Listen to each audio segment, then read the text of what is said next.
He wrote the rules China has used to bury its dead for 2,500 years.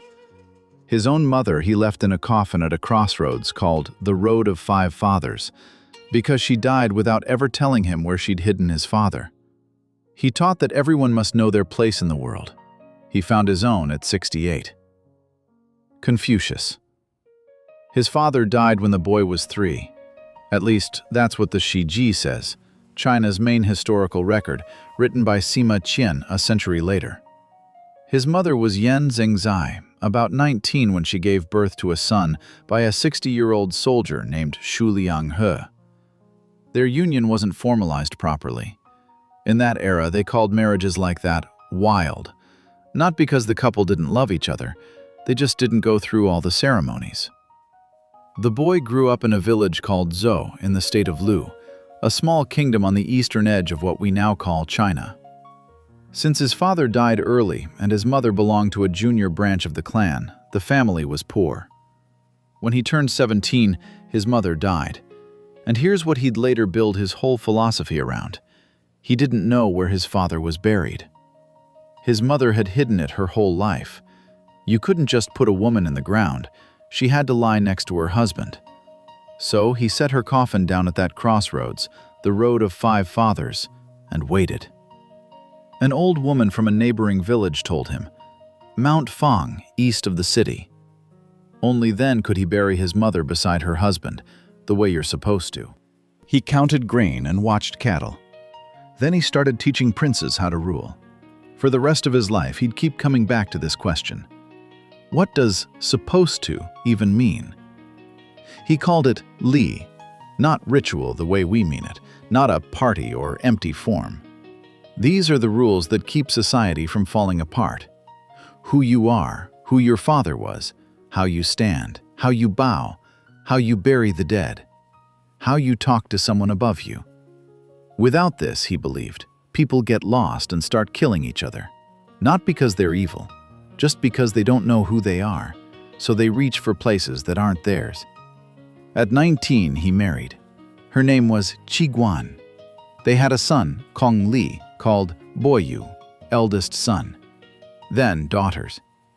Confucius himself worked as a warehouse manager, then a cattle overseer. He counted grain and watched oxen.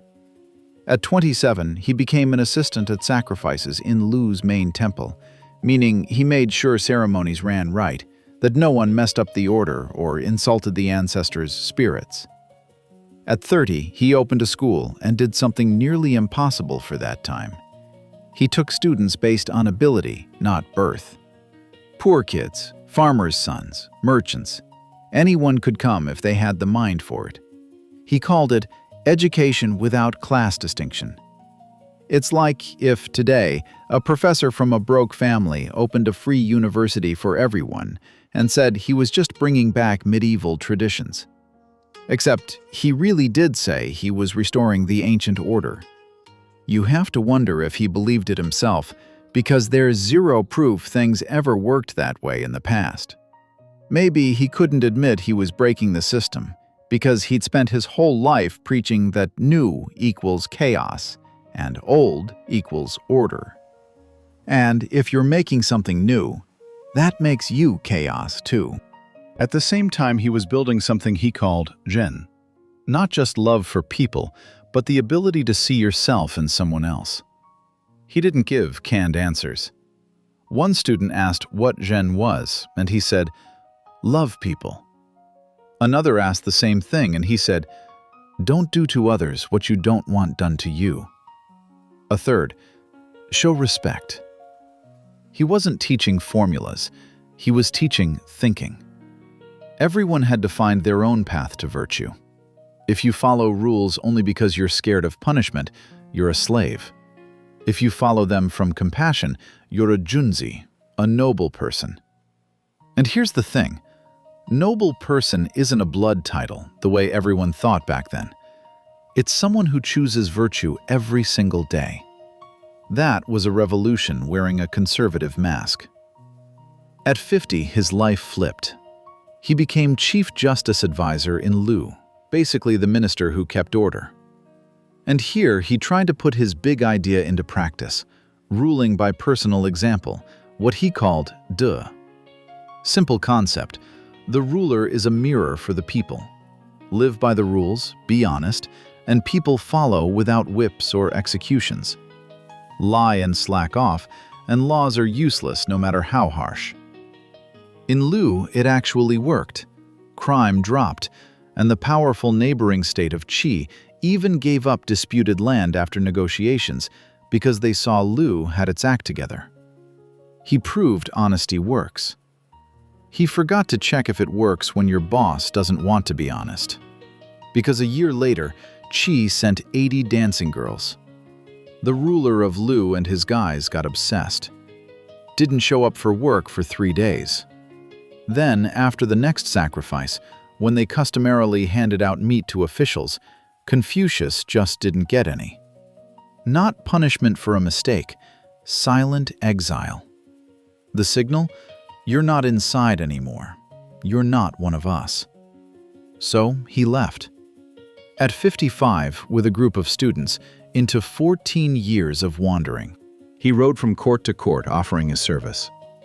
But doors opened for flattery and dancing girls, not for the guy telling the truth.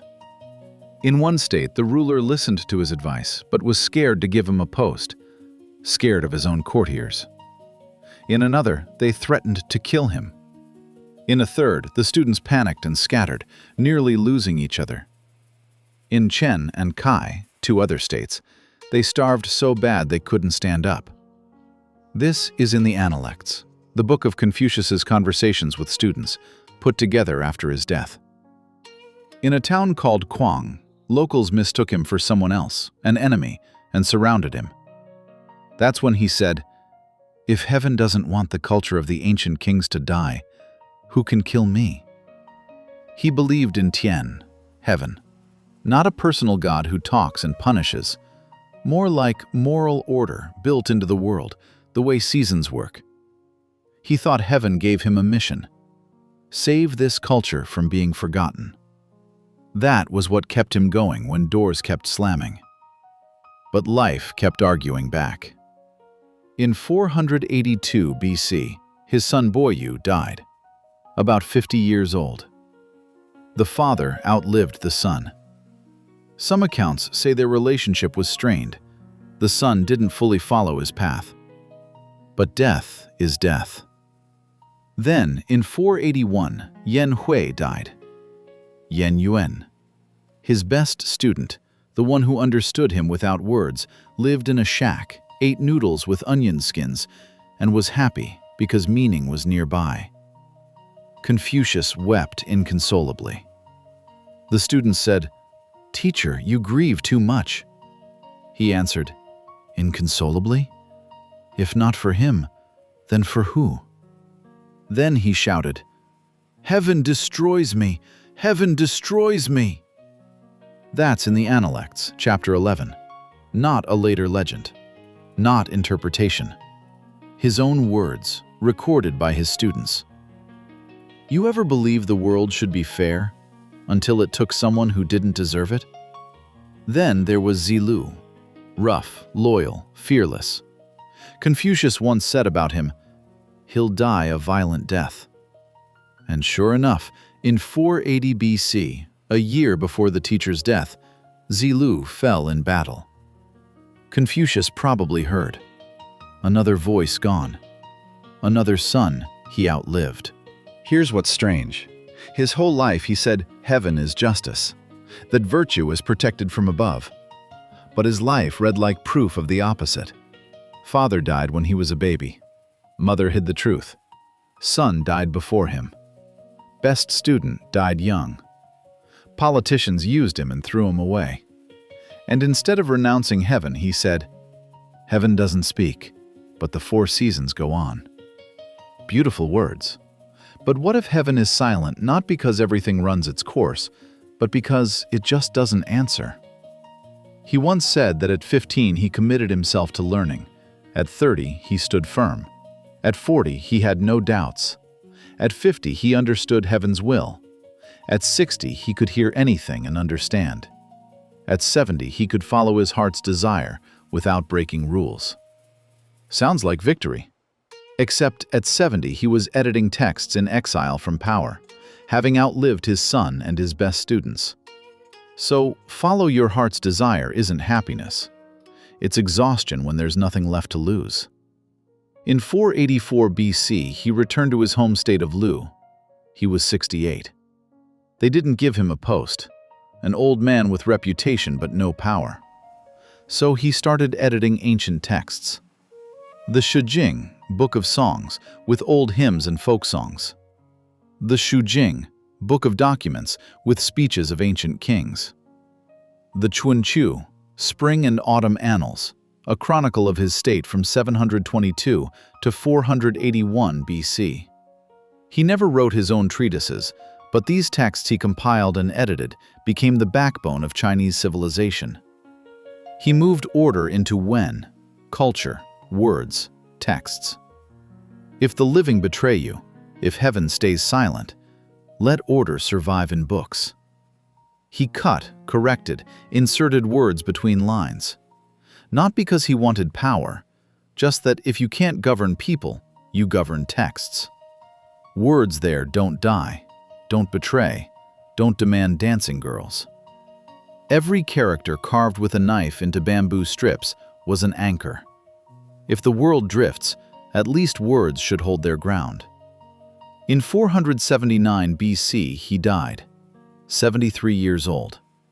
His students built huts at his grave and lived there 3 years, the mourning ritual for a father. To these living people, he became a father, but not to his own son, Boy Yu, not to Yan Hui. They left too early. He left books not from victory. He left them because he didn't know how else to fight. You still standing at that crossroads? Not knowing life, you don't know death.